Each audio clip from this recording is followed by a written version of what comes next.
Hi friends, welcome to QCK channel. ಈ ವಿಡಿಯೋದಲ್ಲಿ ಗಾದೆಗಳು ಮತ್ತು ಅದರ ಅರ್ಥವನ್ನು ತಿಳಿಯೋಣ.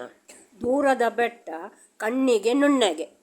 ಈ ಗಾದೆಯ ಅರ್ಥ ಏನೆಂದರೆ, ದೂರದಿಂದ ನೋಡಿದಾಗ ಎಲ್ಲವೂ ಸುಂದರವಾಗಿ ಕಂಡರೂ ಹತ್ತಿರಕ್ಕೆ ಹೋದಾಗ ಅದರ ನಿಜವಾದ ಕಷ್ಟಗಳು ತಿಳಿಯುತ್ತವೆ. ತುಂಬಿದ ಕೊಡ ತುಳುಕುವುದಿಲ್ಲ. ಈ ಗಾದೆಯ ಅರ್ಥ, ನಿಜವಾದ ಜ್ಞಾನವಿರುವವರು ಎಲ್ಲಿಯೂ ಅಹಂಕಾರ ತೋರದೆ ಶಾಂತವಾಗಿ ಇರುತ್ತಾರೆ. ಅಲ್ಪ ವಿದ್ಯೆ ಇರುವವರು ಆಡಂಬರ ಪ್ರದರ್ಶಿಸುತ್ತಾರೆ. ಅತ್ತೆಗೊಂದು ಕಾಲ, ಸೊಸೆಗೊಂದು ಕಾಲ. ಈ ಗಾದೆಯ ಅರ್ಥ, ಸೊಸೆ ಅತ್ತೆ ಮಾತನ್ನು ಕೇಳಲ್ಲ. ಆ ಸೊಸೆ ಅತ್ತೆಯಾಗುವ ಕಾಲ ಬಂದೇ ಬರುತ್ತದೆ.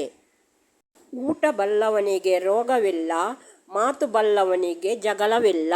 ಈ ಗಾದೆಯ ಅರ್ಥ ಏನೆಂದರೆ, ಮಿತವಾಗಿ ಮತ್ತು ಆರೋಗ್ಯಕರ ಆಹಾರ ಸೇವಿಸುವವನಿಗೆ ರೋಗಗಳು ಬರುವುದಿಲ್ಲ. ಹಾಗೆಯೇ ಯೋಚಿಸಿ ಮೃದುವಾಗಿ ಮಾತಾಡುವವನಿಗೆ ಜಗಳಗಳು ಬರುವುದಿಲ್ಲ. ಬೆಕ್ಕಿಗೆ ಚೆಲ್ಲಾಟ, ಇಲಿಗೆ ಪ್ರಾಣ ಸಂಕಟ. ಈ ಗಾದೆಯ ಅರ್ಥ, ಬಲಿಷ್ಠರಿಗೆ ಆಟವಾಗಿದ್ದು ದುರ್ಬಲರಿಗೆ ಅದು ಜೀವಕ್ಕೆ ಅಪಾಯವಾಗುವ ಪರಿಸ್ಥಿತಿ. ಆಳಾಗಿ ದುಡಿ, ಅರಸಾಗಿ ಉಣ್ಣು. ಈ ಗಾದೆಯ ಅರ್ಥ, ಕಷ್ಟಪಟ್ಟು ಕೆಲಸ ಮಾಡು, ನಂತರ ರಾಜನಂತೆ ಸುಖವಾಗಿ ಬಾಳು. ಅತಿಯಾದರೆ ಅಮೃತವೂ ವಿಷ.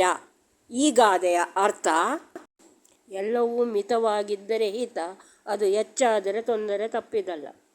ಅತಿ ಆಸೆ ಗತಿಕೇಡು. ಈ ಗಾದೆಯ ಅರ್ಥ, ಅತಿಯಾದ ಆಸೆ ಅಥವಾ ದುರಾಸೆಯು ಜೀವನದಲ್ಲಿ ನಾಶ ಅಥವಾ ದೊಡ್ಡ ನಷ್ಟಕ್ಕೆ ಕಾರಣವಾಗುವುದು. ಕಳ್ಳನ ನಂಬಿದರೂ ಕುಳ್ಳನ ನಂಬಬಾರದು. ಈ ಗಾದೆಯ ಅರ್ಥ, ಕಳ್ಳನಾದರೂ ಒಮ್ಮೆ ನಂಬಬಹುದು, ಕುಳ್ಳನ ಬುದ್ಧಿ ವಕ್ರವಾಗಿರುತ್ತದೆ, ಹಾಗಾಗಿ ನಂಬಬಾರದು. ದೇಶ ಸುತ್ತು ಕೋಶ ಓದು. ಈ ಗಾದೆಯ ಅರ್ಥ ಏನೆಂದರೆ, ವಿವಿಧ ದೇಶಗಳನ್ನು ಸುತ್ತಿ ಪ್ರತ್ಯಕ್ಷ ಅನುಭವ ಪಡೆಯಬೇಕು ಹಾಗೂ ಪುಸ್ತಕಗಳನ್ನು ಓದುವ ಮೂಲಕ ಜ್ಞಾನವನ್ನು ಹೆಚ್ಚಿಸಿಕೊಳ್ಳಬೇಕು. ಅಂದರೆ ಬದುಕಿನಲ್ಲಿ ಯಶಸ್ವಿಯಾಗಲು ಪ್ರವಾಸ ಮತ್ತು ಓದು ಎರಡೂ ಅಗತ್ಯ. ಮಾತು ಬೆಳ್ಳಿ, ಮೌನ ಬಂಗಾರ. ಈ ಗಾದೆಯ ಅರ್ಥ ಏನೆಂದರೆ, ಮಾತಿನಿಂದ ಆಗುವ ಅನಾಹುತಗಳನ್ನು ತಪ್ಪಿಸಲು ಯಾವಾಗ ಮಾತನಾಡಬೇಕು ಮತ್ತು ಯಾವಾಗ ಮೌನವಾಗಿರಬೇಕು ಎಂದು ಅರಿತುಕೊಳ್ಳುವುದು. ವಿಡಿಯೋ ಇಷ್ಟ ಆದರೆ ಲೈಕ್ ಮಾಡಿ. ಹೆಚ್ಚಿನ ವಿಡಿಯೋಗಾಗಿ ಈ ಚಾನಲನ್ನು ಸಬ್ಸ್ಕ್ರೈಬ್ ಮಾಡಿ.